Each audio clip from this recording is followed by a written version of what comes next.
Welcome back to ఇది నిజం.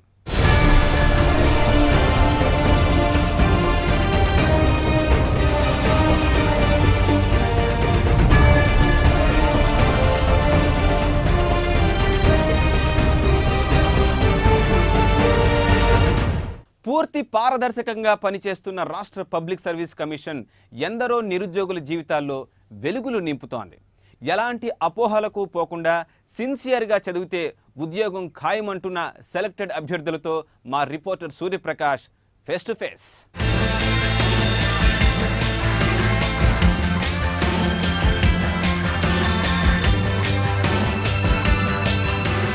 రాష్ట్ర పబ్లిక్ సర్వీస్ కమిషన్ నిరుద్యోగుల పాలిట వరంగా మారిందని చెప్పవచ్చు. ఇప్పుడు మన దగ్గర ఉన్న వాళ్ళు గ్రూప్ 2లో సెలెక్ట్ అయ్యి ఏసీటీఓస్గా ట్రైనింగ్ పొందుతున్న వాళ్ళు మన దగ్గర ఉన్నారు.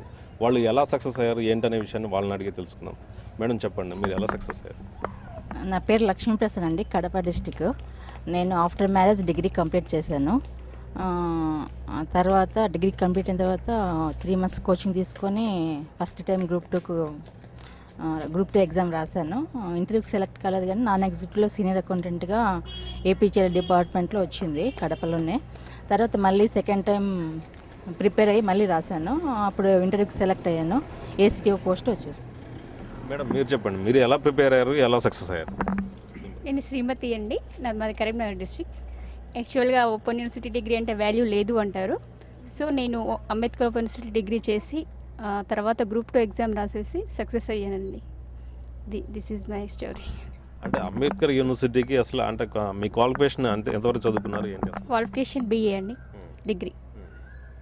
అంటే ఇంటర్మీడియట్ తర్వాత intermediate only 8th, next 10th and degree direct. అంటే ఫస్ట్ అటెంప్ట్లో చేశారా?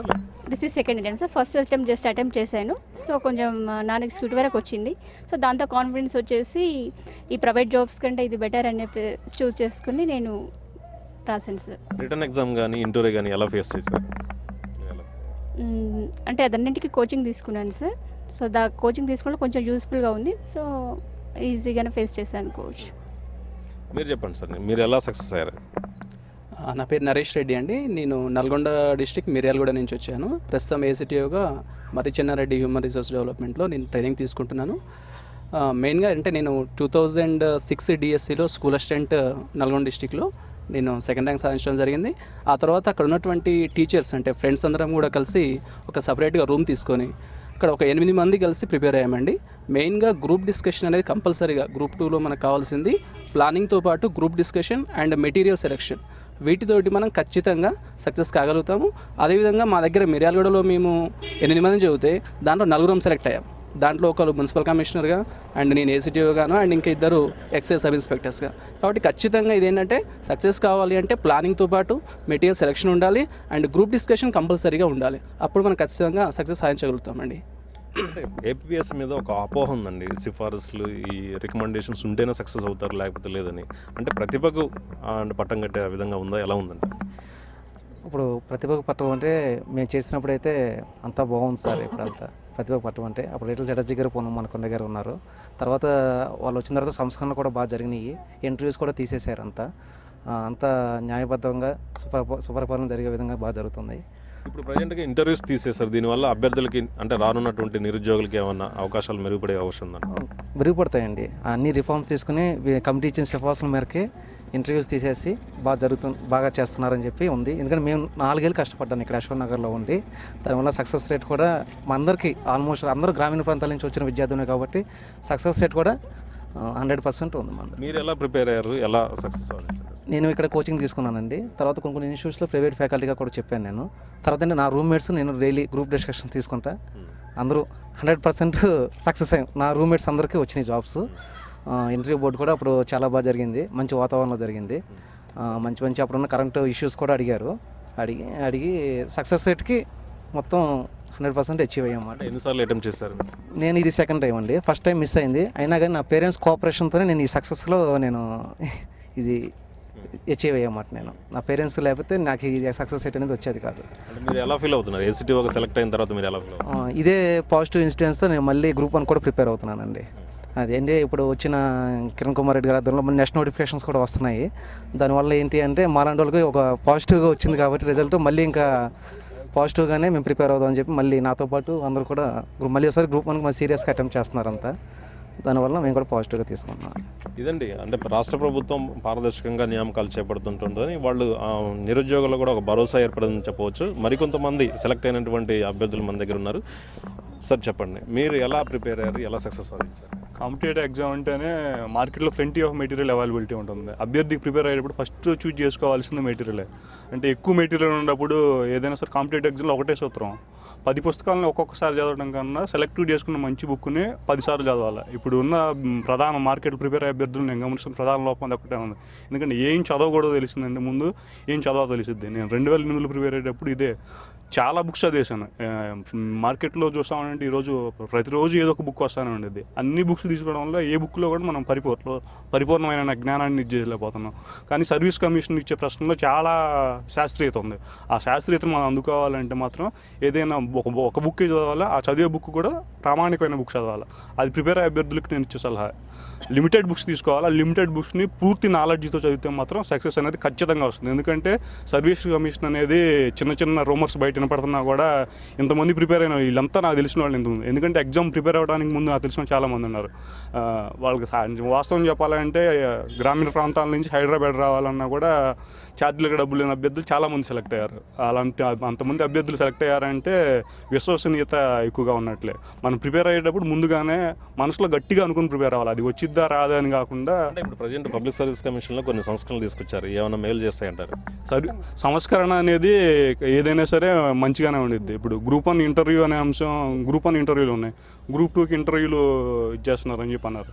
అంటే ఏదైనా ఆస్కారం ఉండొచ్చు అనే నిర్ణయం. ఏదైనా సరే గవర్నమెంట్ తీసుకునే ఏ నిర్ణయం అయినా సరే అది పబ్లిక్ సర్వీస్ కోసమే తీసుకునేది చెప్తే దాని యొక్క వ్యక్తిగత లాభాలు ఏమి ఉండవు అనుకుంటున్నాను. చెప్పండి సార్, ఇప్పుడు ఏపీపీఎస్సీలో కొన్ని సంస్కరణలు తీసుకొచ్చింది రాష్ట్ర ప్రభుత్వం, ఇదేమైనా మేలు చేస్తుందంటే?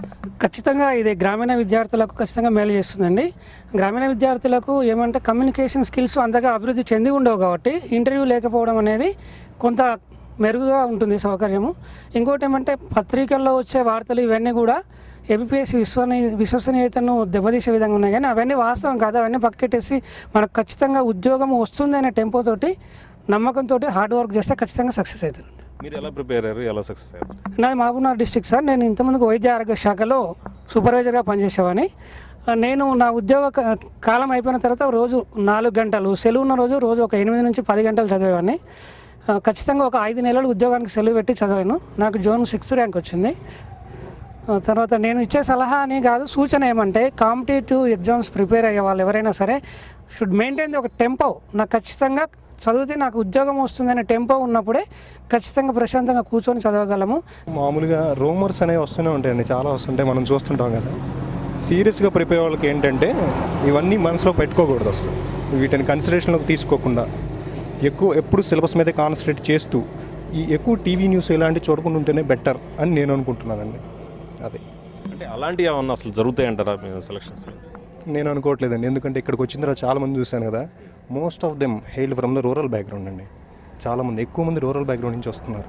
సో వాళ్ళు చూస్తుంటే ఏమనిపిస్తుంది అంటే ఎక్కువ మంది టీచర్స్, ఎక్కువ మంది వాళ్ళందరూ వన్స్ ప్రూవ్ చేసుకొని వచ్చిన వాళ్ళు అనమాట. తర్వాత 3 jobs 4 jobs వదిలేసి వచ్చిన వాళ్ళు ఉన్నారు ఇక్కడికి.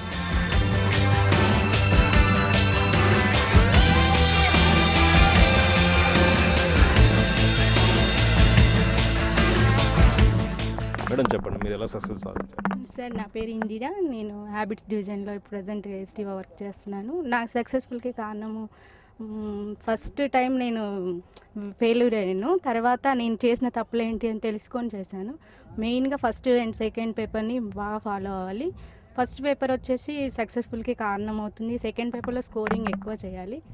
అది అండి. నేను అంటే కోచింగ్ సెంటర్స్కి వెళ్ళాను, కానీ కోచింగ్ కంటే ముందు మన మెయిన్ కొన్ని బుక్స్, మన పర్ఫెక్ట్ బుక్స్ తీసుకోవాలి. అది సార్ నా సక్సెస్. అంటే నోటిఫికేషన్లు పడ్డప్పుడల్లా కొన్ని రూమర్స్ వస్తూ ఉన్నాయి, వీటిని నమ్మొచ్చు అంటారా? అసలు యాక్చువల్గా ప్రతిభనే నమ్ముకొని ప్రిపేర్ అయితే బెటర్ అంటారా? ప్రతిభని నమ్ముకొని ప్రిపేర్ అవ్వాలి సార్. రూమర్స్ అనేవి అవి కొద్ది పర్సంటేజ్ ఉంటే ఉండొచ్చు, అది కొద్దిగానే 95% మన సక్సెస్కి కారణం ప్రతిభని. నేను మేడం మీరు చెప్పండి, మీరు ఎలా సక్సెస్ సాధించారు ఏంటని? కేవలం ఎంప్లాయీస్ ఉద్యోగాలు వదులుకుని రావడమే కాకుండా హౌస్ వైఫ్స్ మాలాంటి వాళ్ళు 2 పిల్లలతో ఉన్న వాళ్ళం కూడా మేము ఇన్స్పైర్ అయ్యి ఈ టీవీ ఛానల్స్ ద్వారా, న్యూస్ పేపర్స్ ద్వారా ఇన్స్పైర్ అయ్యి స్టాండర్డ్ బుక్స్ తీసుకుని నెంబర్ ఆఫ్ టైమ్స్ రివిజన్ ఇస్తే ఎవరికైనా సక్సెస్ అవుతుందండి.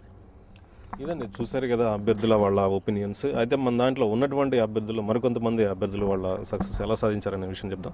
చెప్పండి సార్, మీరు ఎలా సక్సెస్ సాధించారు? సార్ నా పేరు విజయ్ కుమార్, నేను భువనగిరిలో ఏసీటీఓగా పనిచేస్తున్నాను. ముఖ్యంగా అభ్యర్థులు ఎవరైనా గుర్తుపెట్టుకోవాల్సింది ఏంటంటే ఫస్ట్ మనం ఒక స్ట్రాంగ్ డిజైర్ అనేది మన మనసులో ఏర్పాటు చేసుకోవాలి. నేను ఖచ్చితంగా నా లక్ష్యాన్ని చేరుకోవాలని, దానికి అనుగుణంగా మన తర్వాత స్టెప్స్ వేయాలి. ముఖ్యంగా ఏంటంటే సమగ్రమైన మెటీరియల్ అనేది ఫస్ట్ మనము గ్యాదర్ చేసుకోవాలి. తర్వాత మన ప్రిపరేషను ఖచ్చితంగా ఒక టైం టేబుల్ ప్రకారం ఎలా అంటే ఒక 1 వీక్ 1 డే 1 వీక్ తర్వాత అలా పెట్టుకుంటూ ఖచ్చితంగా మన ప్రిపరేషన్ అనేది ఖచ్చితంగా సమగ్రమైన ప్రణాళికతో సాగాలి సార్. ఇంకోటి మళ్ళీ ముఖ్యమైన ఇంపార్టెంట్ విషయం ఏంటంటే ఖచ్చితంగా మనము మోడల్ పేపర్స్ అనేవి ప్రాక్టీస్ చేయాలండి. ఇక్కడ ఉన్న చాలామంది అభ్యర్థులు వాళ్ళ యొక్క సక్సెస్కి కారణం ఏంటంటే మోడల్ పేపర్స్ కానీ ప్రీవియస్ పేపర్స్ కానీ ప్రాక్టీస్ చేయటం. అదేవిధంగా మనం టెస్టులు పెట్టుకొని మనం ఎక్కడ ఉన్నాం, మనకి ఎన్ని మార్క్స్ వస్తున్నాయి అనేది అనాలిసిస్ చేసుకుంటూ చదివితే మనకు తప్పకుండా విజయం సాధిస్తాం సార్. ఇదండి వాళ్ళు చెప్తున్నటువంటి ఒపీనియన్స్ చూశారు కదా. ఏసీటీఓస్గా డీటీస్గా సెలెక్ట్ అయినటువంటి అభ్యర్థులు ఇక్కడ హెచ్ఆర్డీలో ట్రైనింగ్ పొందుతూ ఉన్నారు. అయితే వాళ్ళు డిఫరెంట్ యాక్టివిటీస్ నుంచి వచ్చారు. అంటే మిగతా జాబ్స్ చేస్తూ కూడా గ్రూప్ 2కి ట్రై చేయటం, అంటే ఒకసారి సక్సెస్ కాకపోతే రెండోసారి ట్రై చేయటం, రెండోసారి కాకపోతే థర్డ్ టైం, అంటే వాళ్ళ ప్రతిభను నమ్ముకొని వాళ్ళు పదే ట్రై చేస్తూ వాళ్ళు సక్సెస్ సాధించారు. అదేవిధంగా కొంతమంది గృహిణులు కూడా ఈ సక్సెస్ సాధించామని చెప్పేసి చెప్తా ఉన్నారు. మొత్తం మీద ఏపీపీఎస్ ఏదైతే ఉందో ఉద్యోగాల పాలిట వరంగా మారిందని చెప్పేసి వీళ్ళంతా ఒపీనియన్ చెప్తా ఉన్నారు. అయితే బయట వస్తున్నటువంటి రూమర్స్ నమ్మాల్సిన అవసరం లేదని, కేవలం ప్రతిభను నమ్ముకొని వాళ్ళు ట్రై చేస్తే తప్పకుండా సక్సెస్ సాధిస్తారని మాత్రం చెప్తున్నారు. కెమెరా రాజమోహన్తో సూర్యప్రకాష్, ఐ న్యూస్. ఏపీపీఎస్సీపై విపక్షాలు చేస్తున్న రాద్ధాంతంలో వాస్తవం ఏమిటో ఇప్పుడు చూశారుగా. మరో ఇంట్రెస్టింగ్ సబ్జెక్ట్తో మళ్ళీ కలుద్దాం. Keep watching I news.